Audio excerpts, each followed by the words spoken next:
Halo Sobat Setanah Air, perkenalkan nama saya Salsabila Adiba. Saya adalah mahasiswi Bisnis Manajemen dari Universitas Bina Nusantara. Kali ini saya akan mempresentasikan refleksi dan solusi berbasis data terkait upaya peningkatan angka partisipasi kasar SMA atau sederajat melalui pendidikan tanpa dipungut biaya di Jawa Barat. Presentasi ini merupakan bagian dari kontribusi dalam mendukung pencapaian SDG atau Sustainable Development Global keempat, yaitu pendidikan berkualitas.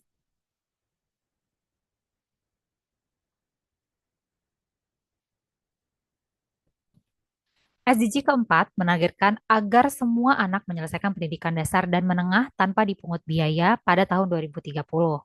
Namun, survei OECD atau Organization for Economic Cooperation Development di tahun 2023 menunjukkan bahwa 62% lulusan SMP di Indonesia belum melanjutkan ke SMA. Di Jawa Barat, sekitar 27% anak usia SMA tidak bersekolah. Ini menjadi suatu tantangan besar yang perlu pemerintah jawab. Berdasarkan data Badan Pusat Statistik 2023 dan Susenas atau Survei Ekonomi Nasional di tahun 2021 menunjukkan bahwa alasan utama anak-anak tidak melanjutkan SMA adalah karena tidak mampu membayar sekolah dan harus bekerja.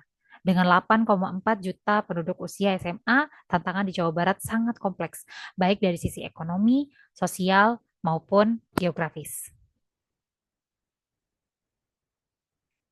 Berikut adalah 5 rumusan masalah dari presentasi ini.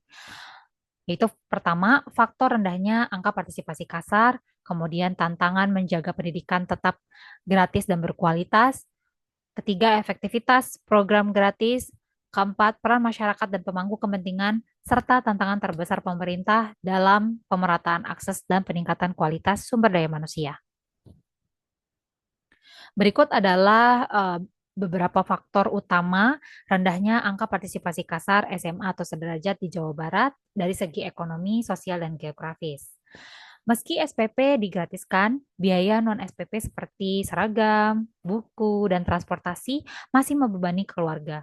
Kualitas sekolah yang belum merata dan jarak sekolah di daerah terpencil menyulitkan akses anak-anak untuk sekolah.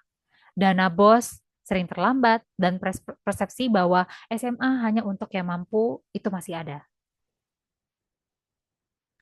Berikut adalah tantangan memastikan gratis, sekaligus berkualitas dan relevan. Dibagi menjadi tiga, yaitu kualitas relevansi pendidikan, pembiayaan standar, dan akses informasi dan inklusi. Selanjutnya adalah efektivitas program gratis. Penghapusan SPP memang meningkatkan minat sekolah, tetapi efektivitasnya masih terbatas. Biaya non-SPP dan keterbatasan kapasitas sekolah menurunkan retensi siswa. Efektivitas penuh hanya bisa dicapai jika pembiayaan komprehensif dan sosialisasi dilakukan secara merata. Berikut adalah peran pemangku kepentingan untuk mencapai target SDG 4.1. Pemerintah perlu menambah bantuan dan membangun sekolah. Dari segi sekolah harus transparan dan melindungi siswa. NGO dan swasta juga bisa berkontribusi lewat beasiswa dan CSR. Orang tua dan masyarakat kita juga harus aktif mendukung dan mengawasi pelaksanaan program. Selanjutnya adalah tantangan terbesar Pemprov Jabar atau Jawa Barat untuk pemerataan akses dan peningkatan kualitas sumber daya manusia. Pemprov Jabar menghadapi tantangan besar seperti membiayai pendidikan gratis untuk populasi besar, membangun infrastruktur, merekrut guru, dan menyelaraskan kurikulum dengan kebutuhan lokal. Koordinasi antar lembaga dan pengawasan publik juga sangatlah penting.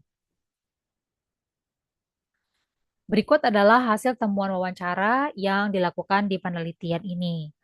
Um, Wawancara ini mengungkap bahwa selain alasan terbesarnya tadi, yaitu hambatan ekonomi, bahwa lonjakan siswa ini yang tidak sekolah tidak diimbangi dengan ruang kelas dan guru. Selain itu, distribusi fasilitas tidak merata, kolaborasi antar pihak belum terstruktur, dan kesadaran publik itu juga masih rendah. Sosialisasi minim juga membuat banyak anak tidak tahu hak mereka. Berikut adalah rancangan solusi yang bisa dilakukan untuk mengatasi isu ini. Solusi solusi dari penelitian ini mencakup 5 hal, yaitu pertama pendidikan gratis komprehensif, kemudian peningkatan kapasitas infrastruktur dan guru, lalu kolaborasi multi pihak, pemerataan akses teknologi dan informasi, serta penguatan partisipasi masyarakat dan pengawasan anggaran. Terakhir adalah refleksi pribadi. Pendidikan menurut saya merupakan hak yang fundamental. Namun ternyata masih banyak anak-anak yang terhambat karena ekonomi dan karena terhambatnya ekonomi dan akses.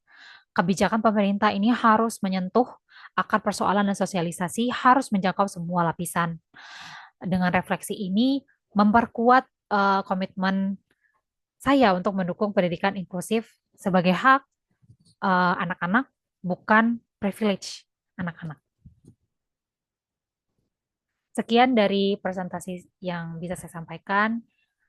Lebih kurangnya mohon maaf. Terima kasih.